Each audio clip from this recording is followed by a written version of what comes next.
Truck driving is more demanding than flying a plane. It's not something you do with your eyes closed. Truck drivers must be able to concentrate and give 100% to stay on top of the job.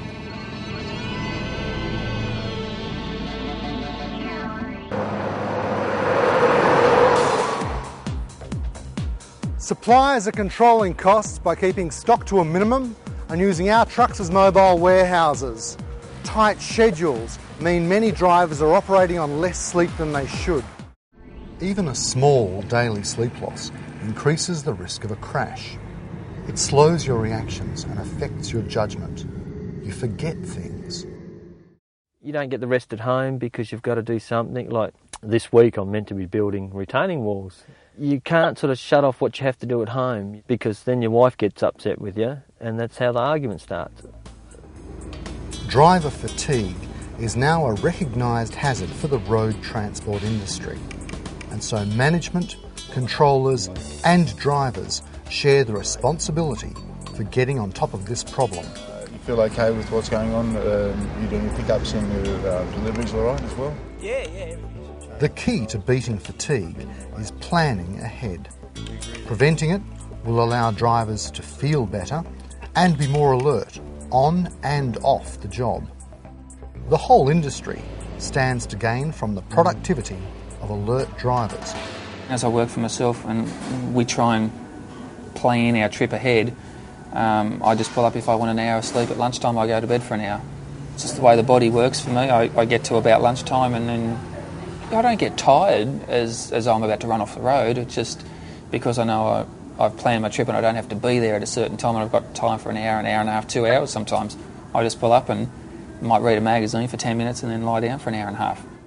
Research shows how widespread the practice of informal napping has become as a response to fatigue. What I want to do is show how napping can be more effective and how companies can create policy that optimises napping as a positive strategy. Let's start with some facts about sleep. Our body's demands for sleep are obvious. The average person needs 7.5 hours each 24-hour day. If they get less, they'll need a nap. The National Transportation Safety Board examined records of drivers' activities prior to fatigue-related crashes. They discovered that drivers who had less than 6 hours or split sleep had increased risk of a fatigue crash. He was coming from Melbourne to Sydney with a B-double on and the fatigue set in on a straight bit of road, 4-lane highway luckily, and veered off, went straight into the middle of the road. Lucky it had been raining. It was just quite muddy. As soon as the truck went in it just sunk. If it had been dry the truck would have just went straight through into the oncoming vehicles, but he was lucky and that was fatigue. In Australia it's been shown that drivers with 6 hours sleep are 3 times more likely to crash than those that had 8 hours in 24. Drivers with less than 5 hours sleep are at 5 times the risk.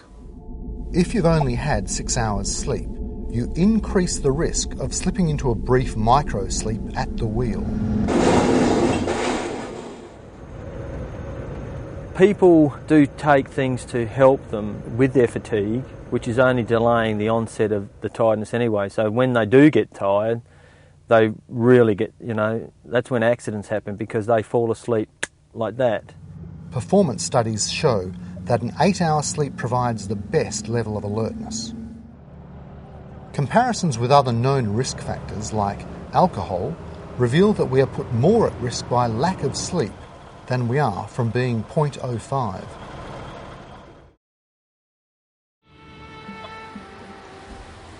To stay on top of the job, you've got to manage fatigue. There's only one way of beating fatigue: getting enough sleep. Companies that set schedules to allow for at least 8 hours of sleep every day and a realistic time for other things in life are doing the right thing by their drivers and their business. Professional drivers must do the right thing by themselves and their families and make sure they get enough sleep every day.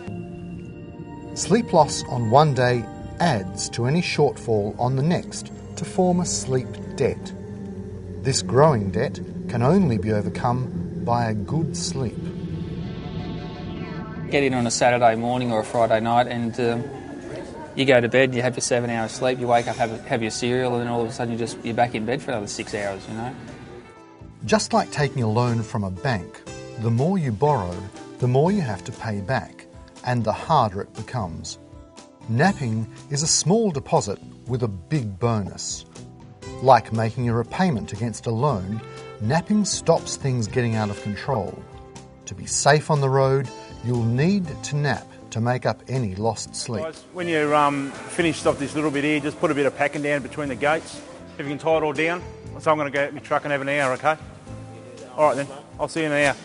Thanks, guys.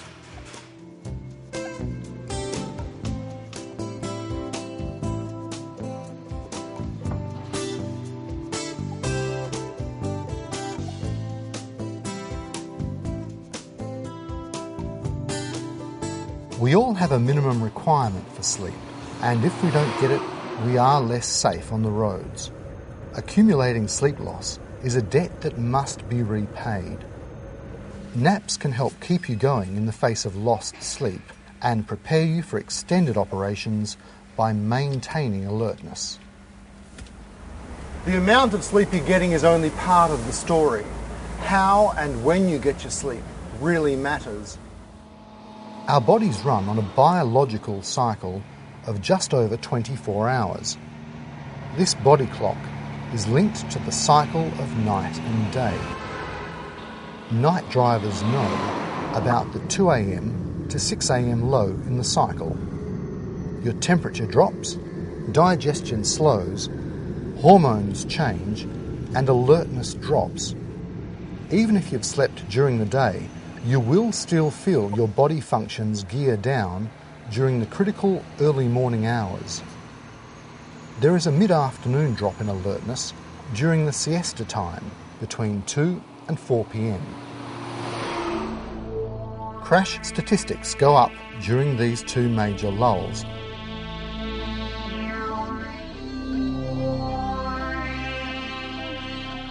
Even if you drive regularly at night and you think you've adjusted, the truth is you can't reverse your body clock.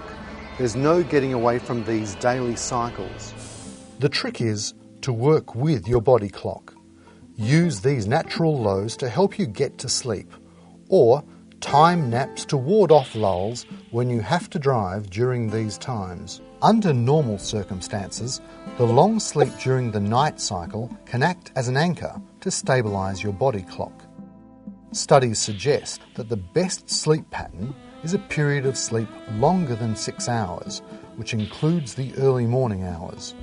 Sleep taken during the day does not have the same recuperative value as this night sleep.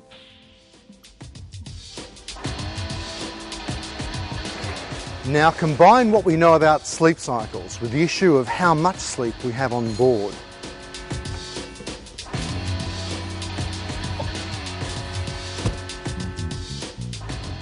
Even the loss of 1 or 2 hours can increase the effect of the sleepiness during the early morning lows and the mid-afternoon lull. You are much more vulnerable in these times.